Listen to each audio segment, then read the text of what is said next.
I'm back and I finished appliquing this piece of fabric to the top of the quilt, and I also appliqued the patch on the back. I've removed the visible basting stitches, and I also went ahead and fixed that square. And this square, once I sewed it down, I hand quilted through it just a simple grid. That's, I'm calling this visible mending. This is more of an invisible mend that's kind of pretty, that blends in with the quilt. This is different. I want this to stand out more.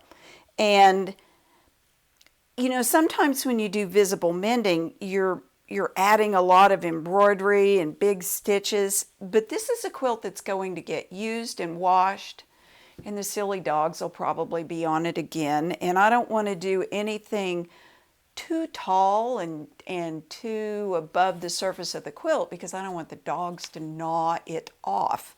So my visible mending here is going to be more in the stitches that I use to hold the layers together, because I definitely want to quilt this.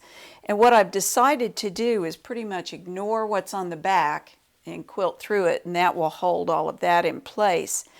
I pulled a number 8 pearl cotton, and this is, I typically don't hand quilt with a number 8 pearl cotton. It's too hard on the hands. But this Wonderfill number 8, it's pretty nice. So I've pulled a green, and I'm going to do some outline quilting there. And I've also pulled some slightly finer 12 weight pearl cottons. These are Presencia, very nice thread for this. This is an Aurifil 12 weight. I like the threads from different companies because they have different properties. Each one behaves just a little bit differently, and I like almost all of them. So I've got my thread. This is the 8 weight, and I've threaded it up in my Bowen number 9 crewel needle, because it is the needle I use most often when I'm hand quilting with thicker threads. I'm doing a 1 wrap knot, so I've grasped the thread behind the needle. I'm going to wrap it once and pull. There's my knot. When you hand quilt, you want to bury that knot between the layers, and I think I'm going to do it from over here. And I'm going to take my needle to that edge, pull the thread through, and now pop that knot in. It did pretty well. Sometimes if your thread is too thick and your knot's too big, you can leave a hole in the fabric, and that didn't do it. Pretty nice. So here's the stitch. What I'm planning to do is outline with big stitches around the flower. I'm holding the needle perpendicular to the edge. My middle finger is on the bottom, holding the needle, and like that. Just like that. Oh, okay. I am happy to report that number 8 Wonderfill is very nice to work with, pulling it through. It is different than most of the number 8s I have used. It helps that the batting in between these layers is very fine. It's not very thick. But there we go. You might be, here we go. Now, when I get down into this area,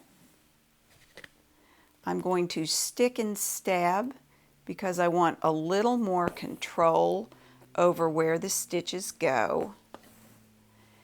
And I want this to be visible, not tiny, so I'm on purpose making stitches that are kind of big. Now I've got myself down in here. Where am I going to bring myself back up? I think I'm going to come, where do I want to do that? I'm going to come back up through that hole at the beginning of that stitch. I'm going to turn my hoop. So I've turned the hoop. There's my thread coming up. Now at the bottom of that stitch, I'm going to back stitch over it. So I'm going to place my needle at the beginning of that last stitch and run it through the batting. And actually, I'm going to come up in front of where I want to make my next stitch.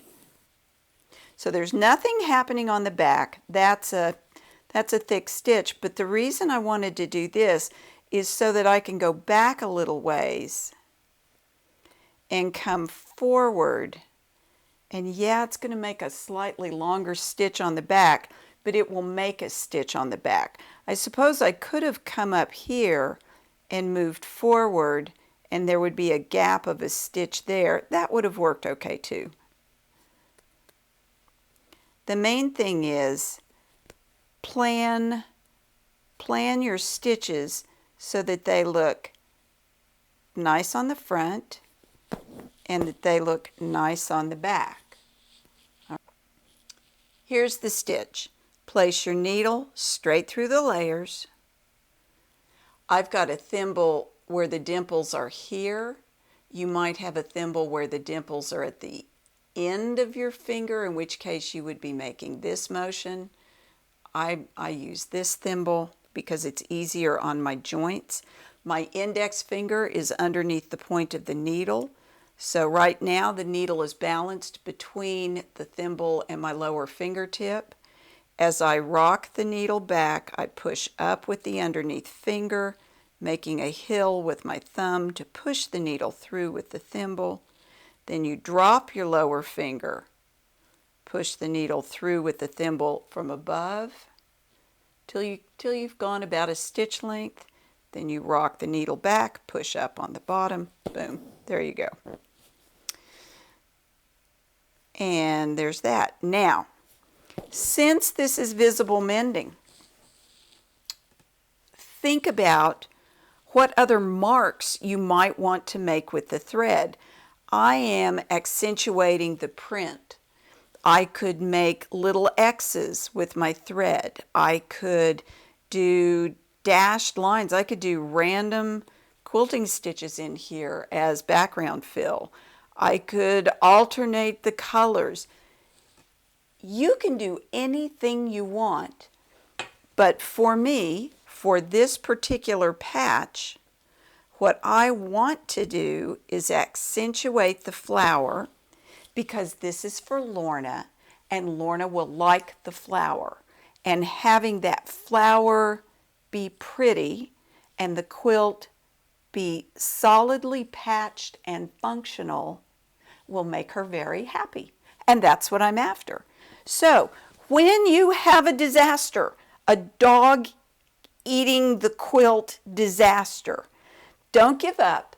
Don't throw it away. Figure out the best way to patch it and have fun with it, because this is really fun, right? I finished this project off camera, but I knew you'd want to see it once it was finished. So here it is. This is Lorna's patched antique quilt. It's lovely, isn't it? I hope you've gotten some good ideas from this. I hope you go forth and do lots of wonderful patching of lovely pieces that are not ready to be gone yet. So, thank you for watching, and may you have many happy stitches.